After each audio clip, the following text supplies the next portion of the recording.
Good evening, everyone. It's my first time talking at Chinaccelerator, so I'm quite excited. My name is Ilya, and I am the founder of Culture. For those of you unfamiliar, Culture is a Chinese language school. I've been doing it for the last 8 years. And the reason I chose this topic tonight, because the power of focus is something that I had to learn myself. And by not being focused, I almost lost my business twice. And eventually learning how to be focused is what makes me and my company successful today. So when I just started Culture 8 years ago, I had this very broad idea of what I wanted to do. I wanted to create a space that would be both a language school for many different languages. I wanted to create a culture center, and I wanted to create a community, all in one. Sounds great, no? So unfortunately, it didn't really work that way. Over the first 2 years, we started all these different programs. We had more than 8 different languages, including like rare stuff like Hebrew, Portuguese, and Russian, and also English and Chinese. We had at least 2 or 3 different activities every day with different film nights and excursions and lectures about different stuff. And we even were organizing parties, and we had beer and food in the fridge, and it was all looking very great on the outside. But on the inside, it was a huge mess. We couldn't really do all the marketing for all the stuff that we were doing. The administration wasn't really there. And I ended up just running around putting out fires. And slowly just getting burned out and fat and exhausted and unhappy. And we were not making enough money for me to pay my rent. So at that moment I decided to focus, and I wanted to do just one thing, and do this one thing super well. And from that point on, Culture became just a Chinese language school. But then I decided I was going to build the best Chinese language school. And for the next 3 years, that's pretty much what we were doing. I hired a whole new team. We created our own products. We created our own methodology. Students started coming, and we even won some awards for being the best language school in Beijing. And you would imagine that by that time, I have learned my lesson. But unfortunately not. The second that the school was running and everything was okay, I just went all over the place. I stopped coming to the office. I started doing some freelance work with some government delegations. I joined the board of a chamber of commerce. I even opened a second company renting out electric bicycles even before OFO and Mobike started. 1 year later, I find myself again without any money. My rent for the courtyard where Culture is was due in 2 weeks. And courtyards are quite expensive nowadays, just to let you know. And it came kind of pretty much all of a sudden. And at the time, I remember I was just devastated. I wasn't prepared for it.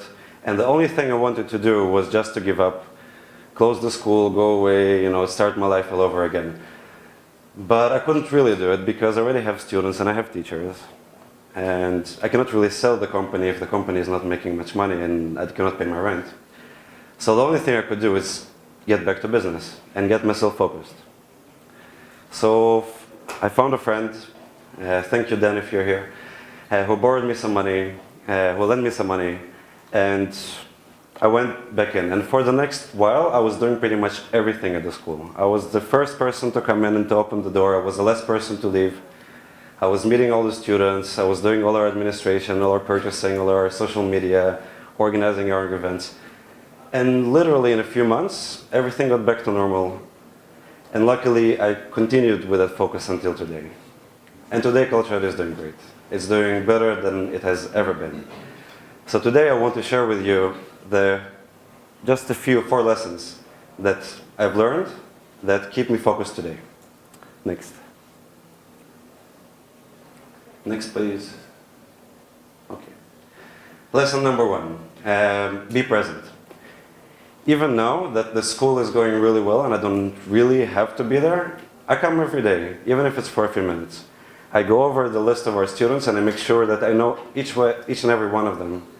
And I come during our lunch breaks because this is when the teacher and the staff is relaxed and they have time to just chat, to find out if there are any problems, or if there are any things we need to work on. And I'm also there for our most important clients. I would send them a widget message once in a while. I'll meet them for a coffee. Next. Next thing, define your mission. And I'm not talking about a very big mission that a company should have. I'm talking about your most immediate mission that you need to work on right now. Usually, a friend asked me the other day, so how do you define your mission? And for me, I know that my most immediate mission should be something that I'm avoiding or something that I usually don't like doing. Because if it's something I like doing, I will probably already be doing it. So just to give you some examples. Let's say you have somebody important in your team that is not performing. But you already got used to each other and you like working with this person, so you kind of avoid dealing with it, or you're avoiding firing that person. And that might be your most important mission at that moment, just to deal with it. It might be that you have a great product and your marketing is okay, but you need more sales. But you're not really a salesy person. You don't like going out and talking to people and doing anything about it. But that might be the most important thing you need to do at that moment. Next. Next thing, create accountability. As a business owner, and quite the same in real life, it's very difficult to have accountability because I don't really have a boss.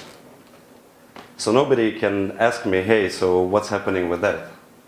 So the way I create accountability for myself today is by sharing with every person I know what I'm working on at this moment.